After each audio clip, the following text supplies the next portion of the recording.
Welcome to an Achieving Science video. This video is going to look at ions and the formation of positive ions and is part 1 of 2 in a series of videos. Atoms can then either lose or gain electrons to become ions. Elements that do not have a full outer shell rarely want one, just like those that are in group 0, the noble gases. In this video we're going to look at forming positive ions. So let's have a look at how an ion is formed. Let's use an example. If we use the sodium element as an example, we find that the sodium atom has an atomic number of 11 and a mass number of 23. Therefore, it is found within group 1 because it has one outer electron. We can confirm this by drawing the structure of the sodium element. Because it has 11 electrons, it will have 2 electrons in its first shell, 8 electrons in its second shell. Within its outermost shell, it will only have 1 electron. Therefore, that is why it is found in group 1. Therefore, by sodium losing an electron, it is the easiest way for sodium to gain a full outer shell. Therefore, if it does this, it will form a sodium ion. Let's have a look at the structure then. If it loses an electron, it will still have 2 in its first shell and 8 in its second shell. Now we do need to put this into square brackets, because this shows that it is no longer an atom and instead has become an ion. We need to also put the plus symbol to indicate there is a positive charge on this ion. But why is it a positive charge to this ion?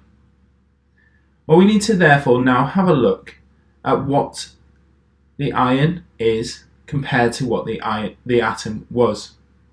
So if we now draw side by side the sodium atom, and then beside it we can draw the sodium ion, we can compare the two and see how they are similar and how they are different to each other.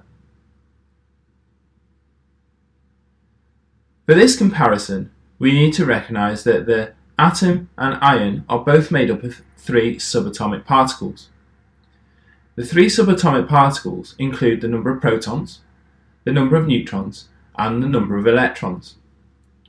Now what we can do is we can identify the number of each of these subatomic particles when sodium is an atom and when sodium is an ion. So as an atom, sodium has 11 protons, 12 neutrons, and 11 electrons. As an ion, it has 11 protons, 12 neutrons, yet only 10 electrons because it has lost one. Now if we can remember, these subatomic particles are also charged. Protons are positive, electrons are negative, and neutrons have no charge whatsoever.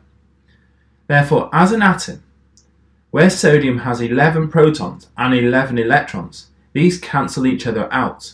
This means that the overall charge of an atom is 0. An atom is uncharged. Yet, as an ion, the ion has one more proton than it does an electron. Therefore, there is a positive charge to the ion.